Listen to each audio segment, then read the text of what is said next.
E nesse momento nós temos a entrevista do dia. Nós vamos conversar com a psicóloga, que também é especialista em gestão de pessoas e artista visual, Luciana Rondon, que vai trazer para nós um esclarecimento um pouco mais sobre essas áreas que fazem a total diferença no nosso dia a dia, seja em casa, no trabalho ou até mesmo nos relacionamentos sociais que nós temos. Então, fique conectado com a gente porque agora temos a entrevista do dia. Luciana, que honra recebê-la aqui no Jornal da Top. É uma alegria recebê-la porque eu sei da trajetória maravilhosa que você faz aqui no Mato Grosso do Sul, levando para as empresas a expertise de princípios de valores, né, dentro das empresas. Bom dia. Bom dia, é um prazer imenso estar aqui. Tanto tempo também que nós nos conhecemos, né? Sim. E é uma oportunidade, muito obrigada. Já iniciando aqui, eu tô lendo aqui, eu tô feliz, tô na top, né? Que coisa boa, porque só de ler isso já provoca uma emoção positiva na gente. E falar de emoções, né? Levar sobre esse assunto valores, tanto para os empresários, né? Os seus colaboradores e para o ser humano em si, lembrar que as virtudes existem, isso é um prazer imenso, é um propósito.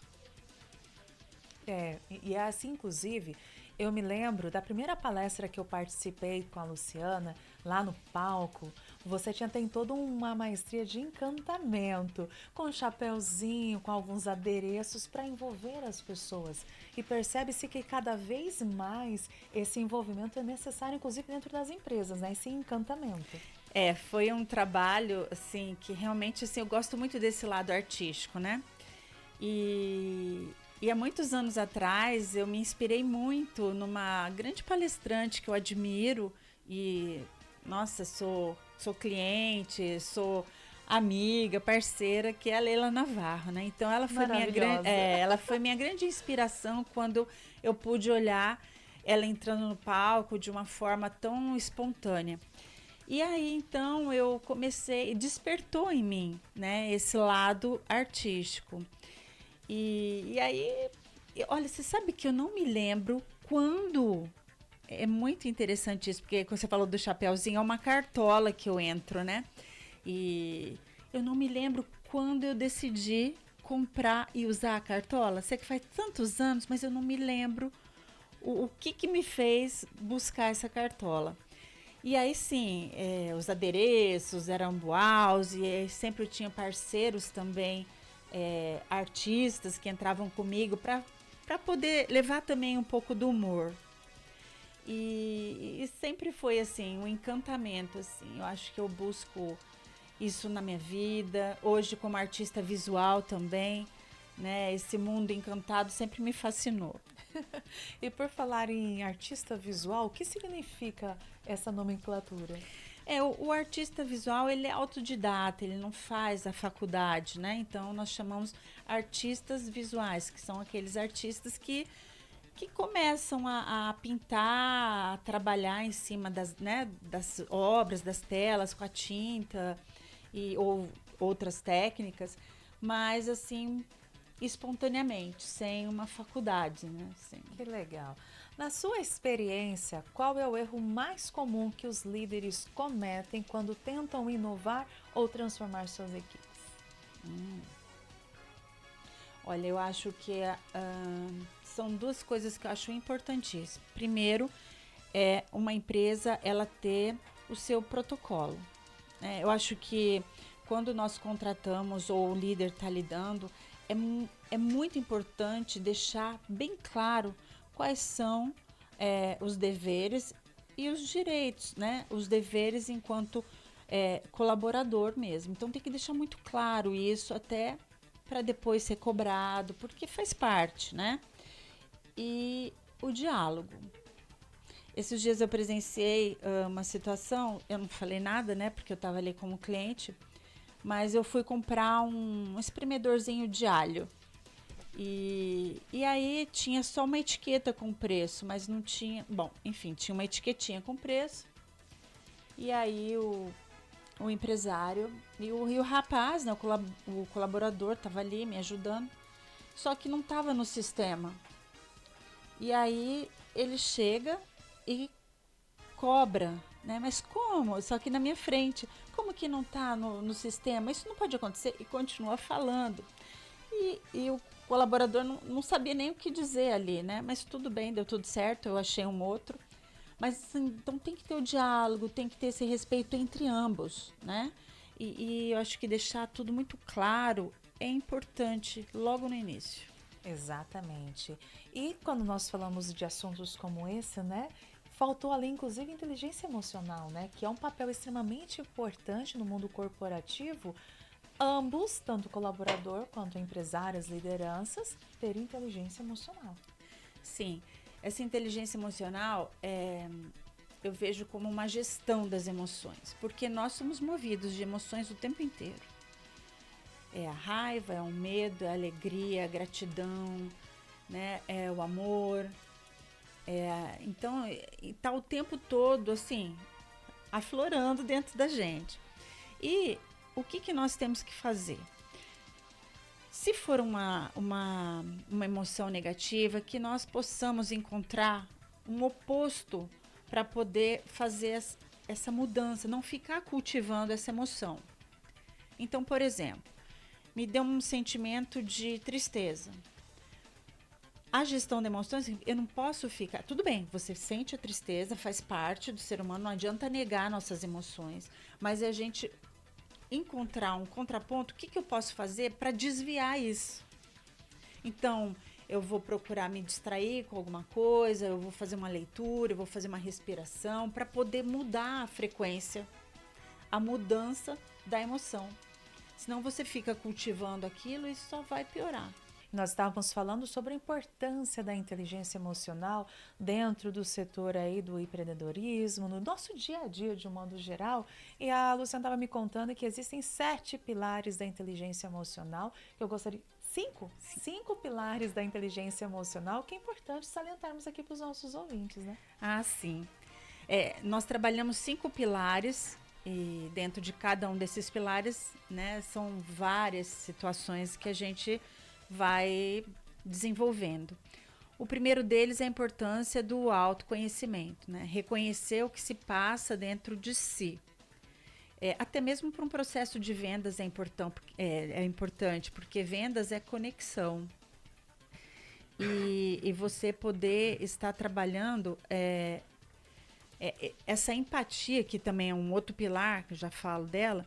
Então, a venda, ela começa no coração e são duas pessoas juntas, né? O vendedor e o cliente. E a venda não é convencer, mas é facilitar uma decisão. Então é muito importante essa conexão. É você poder realmente se interessar, né, pelo que o seu cliente está querendo, né? Porque às vezes a gente vai, eu quero, enquanto vendedor, mas e o que o cliente quer? Inclusive, nesse exemplo, eu gosto muito de citar quando você vai comprar uma roupa. Você vai numa loja de roupas. Aí o que acontece? A vendedora quer fazer você que a pessoa é plus size, ou tá naquele meio termo. E a vendedora quer insistir em colocar em você uma roupa que não é adequada para o seu perfil de corpo. Isso me irrita, viu, Lúcia? Tem um lado do vendedor que quer poder te propor também, né? De repente pode até dar certo, mas muitas vezes a gente já vai sabendo o que a gente quer, o nosso estilo, né? Então existe também vários tipos de cliente, mas sim, então tem que ter essa sensibilidade também do vendedor, né? Entender a necessidade do cliente ou do paciente. Sim. E então dentro dos 5 pilares, então é o autoconhecimento, é a autorregulação emocional, que é o segundo ponto, que realmente é você buscar essa gestão das suas emoções, né? Isso que significa a autorregulação emocional. Temos um terceiro ponto, que é a motivação, né? A motivação, ela é interna, mas a gente está o tempo todo buscando estímulos. O que pode ser estimulado, o que pode me sensibilizar para provocar essa motivação, né? Esses motivos para agir, que é tudo que a gente precisa para a gente estar aí buscando, né, as nossas realizações. A empatia, né, que é essa capacidade de me colocar perante o outro, sentir o que o outro sente, prestar atenção na necessidade, e as habilidades sociais, que são as relações interpessoais e que hoje nós vimos a dificuldade. E aí entra muito a questão das virtudes, a generosidade, né, o contribuir com o outro, a gratidão, a gentileza, né? Então tudo isso tem tudo a ver com as habilidades sociais. Eu tô encantada com O Mundo Encantado da Luciana. Olha só, gente, que livro lindo. Aqui você é coautora aí de vários livros, como por exemplo aqui, né, O Mundo das Vendas. E fala um pouco para nós sobre a importância de você escrever. Porque muitas pessoas têm preguiça de escrever, né? Só que eu sempre falo que quando você pega um papel, você começa a escrever, você deixa fluir a sua imaginação e vai para um eu que muitas das vezes a gente até desconhece, né? Sim. Primeiro que exige foco, né? Para você, concentração. E hoje nós estamos muito distraídos, né? O tempo muito. Então, quando você quando você toma essa decisão de falar, eu vou parar para escrever, a coisa flui. Logicamente que você vai ter o suporte, você vai saber o que você quer escrever, você vai ter o suporte, vai ter as bibliografias de apoio, e aí você começa. Logicamente, depois você vai passar por uma edição, não, alguém que vai estar revisando o seu texto. Mas o primeiro é a decisão. É a decisão e a concentração. E aí as coisas fluem. Bom, realmente, assim, o meu primeiro livro que eu fiz em 2009 foi Motivando Sempre. Estava super envolvida, né, com as palestras de motivação, tudo. Eu escrevia para um jornal e aí sempre eram pequeninos textos. Até que um dia eu falei assim, gente, eu preciso escrever um livro. Aí eu falei, e agora? Aí eu peguei a maioria dos textos que eu fiz e coloquei num livro. O livreto, devia ter esquecido de trazer. É o Motivando Sempre. Então é um livreto de bolso e na época fez maior sucesso. Aí depois tiveram outros, Planejamento Estratégico para a Vida. Tem um outro que é de autoconhecimento, que é o Vida, Inspirações dos Guardiões do Farol, que eu falo sobre autoestima. E esse aqui é o mais novo, que é o Construindo a Mais Poderosa Máquina de Vendas do Mundo. Também sou coautora, falando de vendas e emoções. E No Mundo Encantado de Luciana, que eu amo. É muito lindo. Esse livro, o que aconteceu? Eu fui empreendedora, tive uma livraria, e nessa livraria, então, super à vontade, dentro da minha essência, do meu propósito, apoiando os artistas, apoiando a literatura, a cultura em si. E aí me despertou algo que eu já tinha feito lá atrás, que era começar a pintar. E comecei a pintar espontaneamente. E eu falo que foi um momento assim de muita inspiração, porque eu comecei a pintar coisas do Mundo Encantado, lembranças, memórias, Sítio do Pica-Pau Amarelo, na minha época, né? Sítio do Pica-Pau Amarelo vinha no meu coração. Desenho da Moranguinho, eram coisas assim bem, lógico que o Mundo Encantado da Barbie, da Júlia, que era na época. Só que isso estava tudo dentro de mim. E eu comecei a pintar. E aí saiu assim, uma exposição linda que eu pedi opinião de um artista daqui da terra, que é o Pedro Guilherme Góes, que sou muito grata a ele. Falei, Pedro, dá uma olhada aqui nas minhas obras. Ele olhou e falou assim, Lu, você tem uma identidade. E aí eu acabei fazendo a minha primeira exposição na própria livraria e foi lindo. Dali passaram alguns anos, eu falei, eu queria usar as minhas obras como um livro infantil. E aí eu falei assim, mas naquele momento eu não estava assim muito focada para escrever. E convidei a Raquel Naveira, que é uma escritora daqui do Mato Grosso do Sul, e fiz uma parceria. Eu falei, Raquel, olha aqui essas obras e eu queria que você pudesse me ajudar a escrever inspirada nas obras. Aí nós sentamos, conversamos, o que significava cada obra e, coincidentemente, as duas, eu e ela, tivemos uma vivência em Bela Vista. E aí o livro, nossa, ficou muito lindo. Muito ela lindo colocou mesmo. o encantamento, né? Tem príncipe no livro, tem carruagem, tem o trem do pantano. Só que ela foi colocando uma realidade também, né? Eu fiz uma homenagem às minhas avós, que foram pessoas importantes. E aí o livro, hoje, ele está em 100 bibliotecas. Ele passou agora num projeto, numa lei, né? Então, vamos dizer, num edital. Então, foi aprovado 100 livros para as bibliotecas estaduais. Então, ele já vai ser um livro para as escolas, porque ele tem a parte didática de estudo. Guerra do Pantanal, Inclusive, só salientando que esse daqui pode ser um presente pro Dia das Crianças, né? Sim. Quem quiser adquirir esse livro? Pode ser comigo. Eu vou estar agora, amanhã, na Bienal, no estande da Secretaria de Apoio. Lá eu vou estar com 50 livros para quem quiser adquirir. Não são muitos mesmo, então mas também tenho ele online. Mas quem quiser, inclusive, adquirir o livro, pode falar sua comigo. mídia social?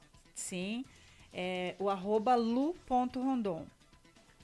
@lu.rondon. Você pode acessar lá o Instagram da Luciana e adquirir esse livro e também os outros materiais, inclusive você também dá palestras, né? Sim. Na verdade, eu tenho dois Instagram. Um de arte, que é o arte.lurondon, e o da psicologia, que é o lu.rondon. Mas qualquer um pode estar falando comigo. Só para encerrar aqui essa parte, que eu me perdi aqui. Então, como ele também é um livro didático, o que ela pede para pesquisar? Pesquisar sobre a Guerra do Paraguai, sobre a história do Castelo Real, que existe aqui, o Castelo Windsor. Tem pesquisa sobre algumas artistas e também o Mago Vitalino, que foi inspirado no artesão mestre Vitalino, também pede para pesquisar para os alunos. Então, ele é um livro didático também. É um livro didático que pode ser, inclusive, uma boa sugestão para você presentear a sua criança, seja seu filho, seu neto, seu bisneto, seu sobrinho, porque é realmente um livro, vou até mostrar aqui no ambiente digital novamente, O Mundo Encantado de Luciana. É um livro assim que vale a pena você ler junto com a criançada em casa. Inclusive a Bienal do Livro vai até domingo, né? Isso. E tá ótima. As pessoas, você vê o interesse das pessoas com a leitura, as pessoas que estão lá.